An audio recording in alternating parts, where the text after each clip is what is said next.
G'day folks, how you going? Dave in the shed for this Friday. This Friday is a little bit different, a bit subdued.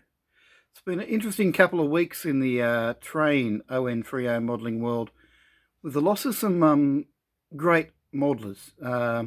We lost a guy called Al Judy, who was one of the leading guys currently in the ON3 world in the USA. Laurie Green, great Australian ON30 modeller, also lost the last week and a bit. So anyway, showing you a set of speakers. By the way, before we get too far on this, there'll be no video next week. Just put that out now.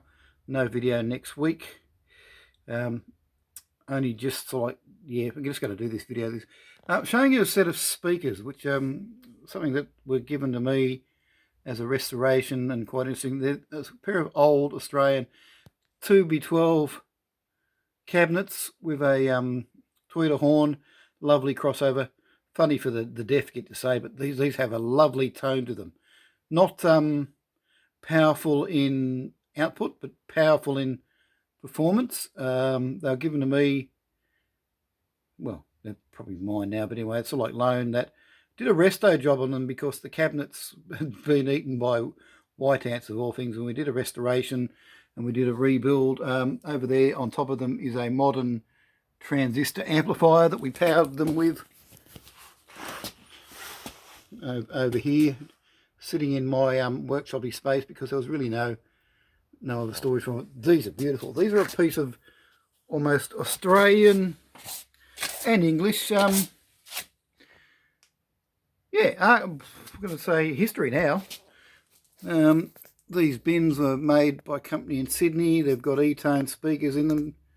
Just beautiful machine. They sound nice. They're just good reproduction. Very common with rock bands and pub brands, this style of speaker and cabinet in the 60s and 70s. So there, a piece there. I've also amazingly, where you go, is I have the valve amplifier for these units. So far, this has been sitting in my back room collecting dust because it's an old valve amp, but now it's time, I think.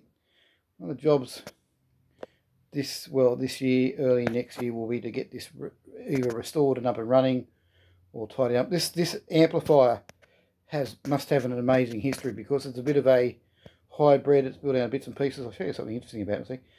Now, this would have to be 1950s, 1960s, which you think, yeah, that's not that old. When you think about it, 1960 ever electronics, they're old now.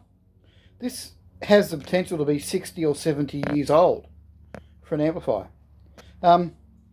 This thing weighs a ton. I cannot tell you how. Now, this case is not the original case. It's been rebuilt into this case.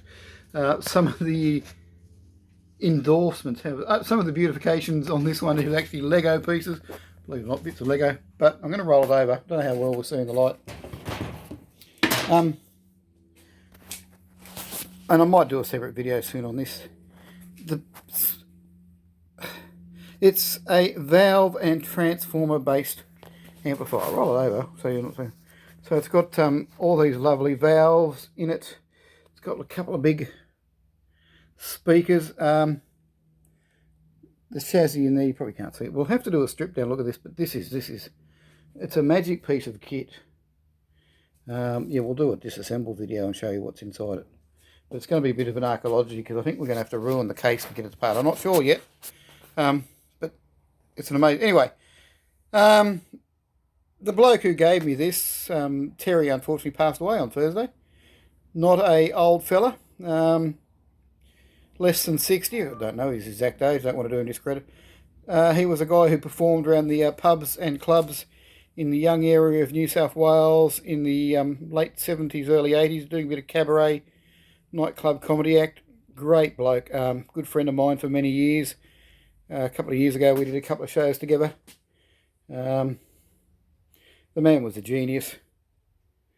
And anyway, I've got to go next Friday down to Canberra for his funeral.